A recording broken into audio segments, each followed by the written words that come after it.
Assalamualaikum anak-anak ibu. Hari ini kita belajar IPAS topik C, mengenal tugas kepemimpinan di daerahku, pembelajaran IPAS. Nah, di setiap daerah pasti mempunyai pemimpin daerah masing-masing. Pimpinan daerah tersebut antara lain wali kota atau bupati, kecamatan, kelurahan, kepala desa, ketua RT atau RW. Para pemimpin daerah tersebut tentu punya tugas. Nah, tugasnya itu berbeda-beda. Apa saja ya? Ayo kita cari.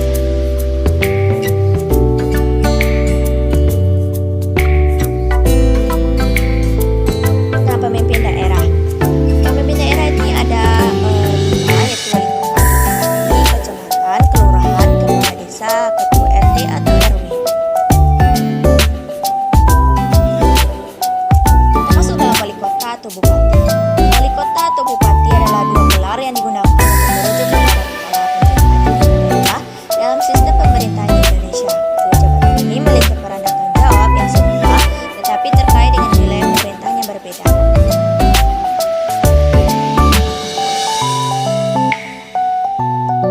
Tugas wali kota atau bupati itu apa saja?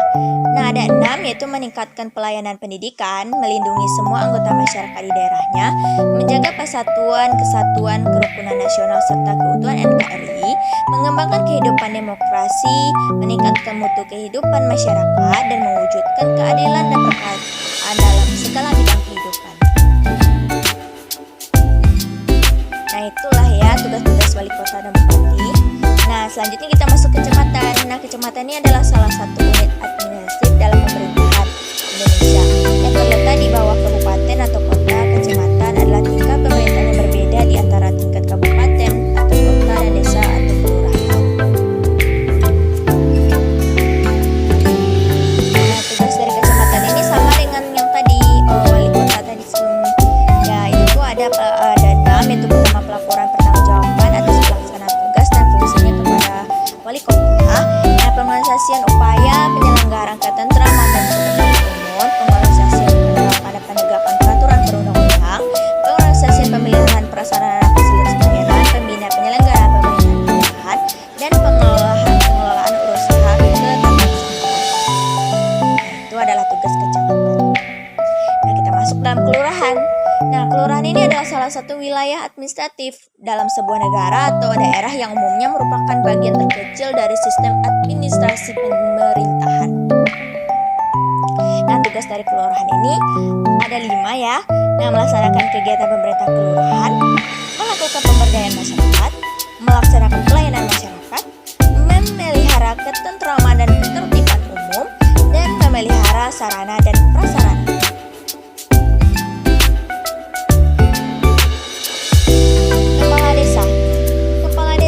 Pejabat pemerintahan yang dipilih melalui pemilihan umum dan bertugas mengelola berbagai aspek pemerintahan di tingkat desa, seperti administrasi anggaran dan pembangunan. Kepala desa bertanggung jawab kepada warga desa atau kelurahan dan harusnya memastikan pelayanan publik dan kepentingan masyarakat setempat terpenuhi.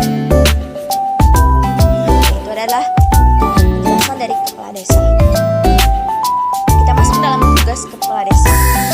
Tugas kepala desa ini ada 4, yaitu menyelenggarakan pemerintahan desa, melaksanakan pembangunan desa, ketiga melakukan pembinaan ke masyarakat dan pemberdayaan masyarakat desa, dan keempat melaksanakan pelayanan masyarakat. Kita masuk ke dalam ketua RT atau RW.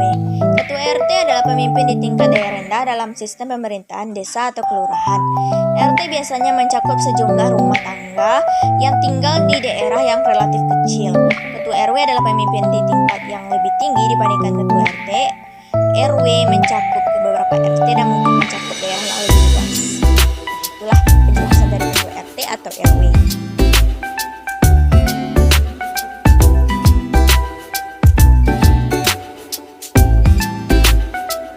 Nah, tugas dari ketua RT atau RW itu ada 5, membantu lurah atau kepala desa menyelenggarakan pemerintahan, pemetaan kependudukan layanan administrasi pemerintahan, pemeliharaan keamanan ketertiban dan rukun antar warga, pembuatan gagasan dalam pelaksanaan pembangunan, penggerakan swadaya, gotong royong, dan partisipasi masyarakat.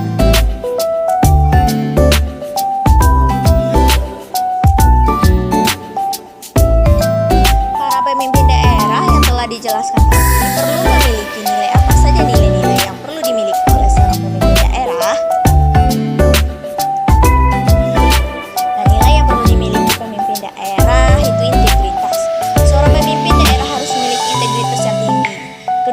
pelayanan masyarakat. Pemimpin daerah harus memiliki komitmen terhadap pelayanan masyarakat. Yang ketiga, adil, memperlakukan semua warganya dengan adil tanpa memandang latar belakang, suku, agama, atau status sosial. Yang keempat, jujur, sifat yang menggambarkan kebenaran, ketulusan, dan kejujuran dalam perkataan, tindakan, dan niat sebagai pemimpin daerah.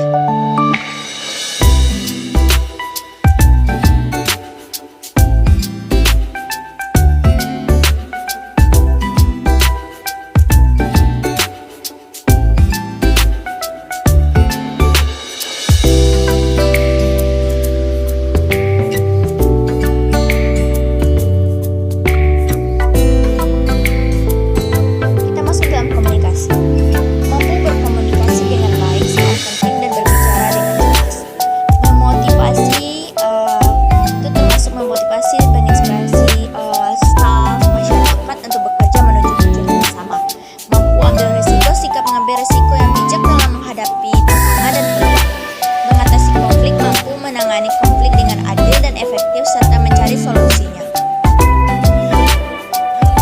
Nah, yang dari tadi yang saya sudah jelaskan tentang nilai yang perlu dimiliki itu yang pertama yang tadi. Yang kedua itu yang terletak di layar, itu komunikasi, memotivasi, mampu ambil resiko dan mengatasi konflik.